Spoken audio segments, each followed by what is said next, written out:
বাড়ি সোলাগুড়ি। আমি কলা বিক্রি করি। কলার বাজার অনেক প্রার্থী, 700, 800, 900, 1000 টাকা আর কিন্তু বেচা কিনে হইতেছে।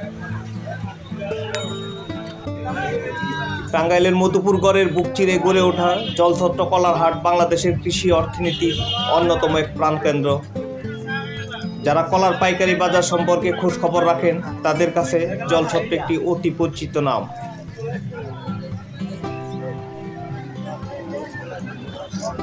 মধুপুর উপজেলা সদর থেকে প্রায় কয়েক কিলোমিটার দূরে ঢাকা টাঙ্গাইল জামালপুর আঞ্চলিক মহাসড়কের পাশে অবস্থিত এই জলছত্র বাজার। প্রতি সপ্তাহে শুক্র ও মঙ্গলবার এখানকার কলার বিশাল হাট বসে। তবে সিজনে প্রায় প্রতিদিনই কম বেশি কেনাবেচা চলে। কাকডাকা বোর্ড থেকে শুরু হয়ে দুপুর গড়ানোর আগেই যেন এখানে কোটি কোটি টাকা লেনদেন শেষ হয়ে যায়।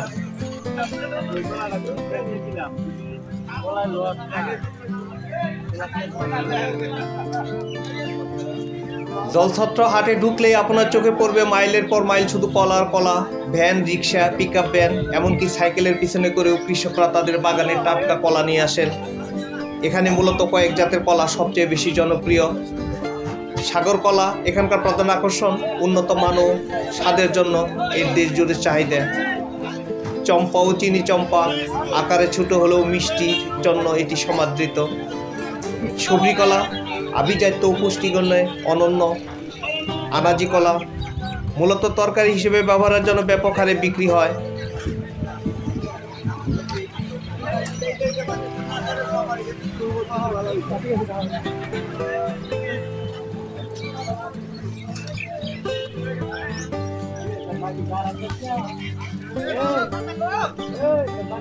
জলছত্র কলা হাট কেন এত গুরুত্বপূর্ণ? সরাসরি কৃষকের পণ্য।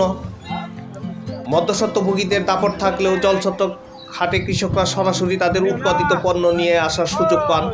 ফলে পাইকাররা একদম টাটকা ফল সংগ্রহ করতে পারেন। বিশাল সরবরাহ। এখানে প্রতিদিন শত শত ট্রাক কলা রাজধানী ঢাকা, চট্টগ্রাম, সিলেট সহ দেশের বিভিন্ন প্রান্তে পৌঁছে যায়। অর্থনৈতিক সমৃদ্ধি। মধুপুর এলাকার হাজার হাজার পরিবার এই কলার চাষ এবং ব্যবসার উপর নির্ভরশীল। এই হাটটি স্থানীয় অর্থনীতির মূল চালিকা শক্তি। আলহামদুলিল্লাহ, এই ভাইয়ের কাছে আমরা কলা কিনতে আসলাম। ভাইয়ের প্রথম দাম চাইলাম যে ভাই কলার দাম কত। উনি বললো যে 600 টাকা, মানে পার পিস সরি আর কি। তো আমরা একটা হিসাব করলাম যে 600 টাকা পার পিস সরি হইলে, আমরা তো নতুন ব্যবসায়ী, ক্ষুদ্র ব্যবসায়ী, 600 টাকা পার পিস সরি হইলে এই 1 দিনের ভিতরে মানে 45 থেকে 50 হালি কলা আছে ধরেন, অনেক হয়ে যায়। এখন বাইরে আমরা বলতেছি যে মোটামুটি 300, 350 কি 400 টাকা হইলে মোটামুটি একটা দামের ভিতরে আসে। তো বর্তমান তো আপনার কলার বাজার অনেক চড়া, অনেক দাম। তো এখন বাইরে বলতেছে, এখন দেখা যায় কি করা যায়। আমরাও বললাম, ভাই বললো বিলের ভিতরে পরে তাহলে আমরা নিতে পারবো, যদি না পড়ে তাহলে তো আমরা নিতে পারবো না, যেহেতু অনেক দাম বেশি, কলার বাজার অনেক চড়া। আমাদের গ্রামের ওইদিকে আপনার হলো চাম্পা কলা বা সর্বি কলা ছাড়া কোনো কলা চলে না, সাগর কলা চলে না, এটা তো শহরের কলা।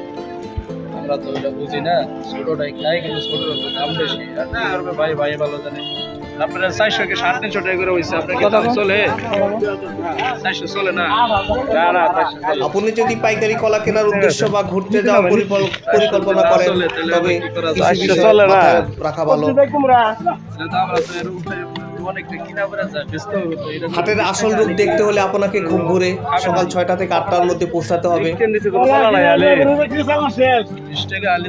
বাজারটি মহাসড়কের পাশে হওয়ায় ট্রাক বা লরি লোড করার দারুণ সুবিধা রয়েছে। সিজন এবং কলার মানের উপর ভিত্তি করে দাম প্রতিদিন পরিবর্তিত হয়, তবে সরাসরি বাগান থেকে আসা কলার দাম খুচরা বাজারের তুলনায় অনেক কম থাকে।